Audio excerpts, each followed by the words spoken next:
Let's continue to look at the state representative race for the 117th district. We have Mike Miller joining us as he is one of the three candidates running for that position on the Republican side. Mike, good to see you. Thanks so much for taking time to speak with us today. Hey, thanks guys for coming out here to this pancake breakfast and letting the public get to know the candidates. We appreciate it. You're no stranger to the political scene, are you? I am not. I previously ran for this seat in 2016, losing to the eventual winner, Mike Henderson, who I was happy to have represent us for 8 years, and now I'm going to jump back in and try to take his seat. What did you learn from that first campaign that you're doing differently now? You have to be accessible to the public. You have to get out and get in front of people. I did not do enough of that in my first campaign. You need to raise money, which is one of the toughest things to do because nobody likes to ask for money. But you have to do it because there's things that you have to spend money on, and you have to be wise about it. What are your priorities? My priorities is to stop government overreach. The federal government is way too much in our business as a state, as a county, as Americans. I want to reduce the size of state and federal government. I'd like to responsibly cut taxes anytime it's possible. We still need work to do on education. And really, I would like to make this state and actually the entire nation a freer and more inviting place for manufacturing. We need to start making more things in this country. We are way too dependent on foreign countries. We were born as a nation of people who were self-reliant and self-determined.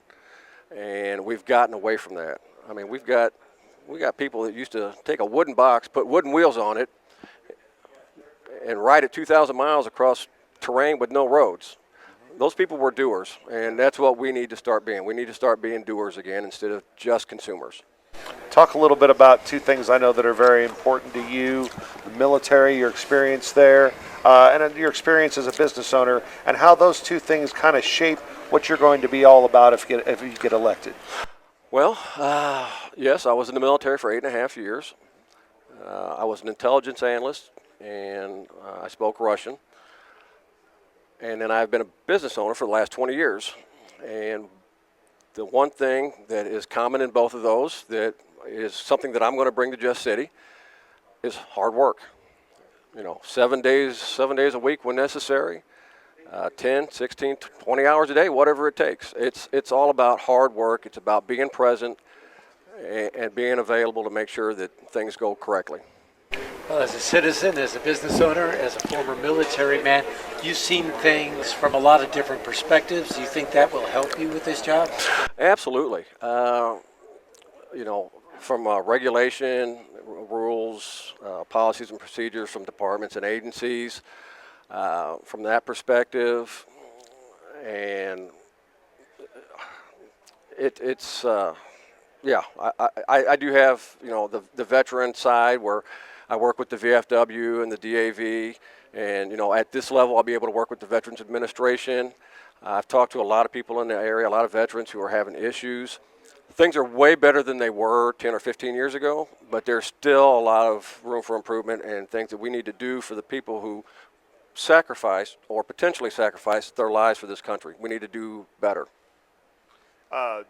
We talked a lot about things to help out small business. Specifically, give us maybe something that you would make like your first piece of legislation that you would try to put out there that could be an economic stimulant for our area. Well, I don't really have anything particularly in mind for small business. I would just like to tackle regulation. I know in my business things that affect me. I don't know what affects all the other businesses. So one of the things I would do is go out and talk to different business owners from different industry and find out what's obstructing them from getting their work done, getting people hired, and getting money in the citizens' pockets. How do people find out more about your campaign? You can go to www.mikemiller, the number 4, the letter D, 117.com, or Mike Miller for State Representative on Facebook. And real quickly, give a shout out to the family and all the people that have been helping you out so much with this campaign. For everybody who supported me, and there are many, I'm not gonna name individuals. I'm gonna say everybody. I appreciate everything you've done. We've worked hard, and I hope that I can make you proud and push this thing across the finish line. Very good. Appreciate your time today. Thanks for joining us. Thanks for coming out there. Candidates can't get enough exposure. All right, well, that's what we're out to do. And this is the latest from Mike Miller. Again, he's running for state representative in the 117th district.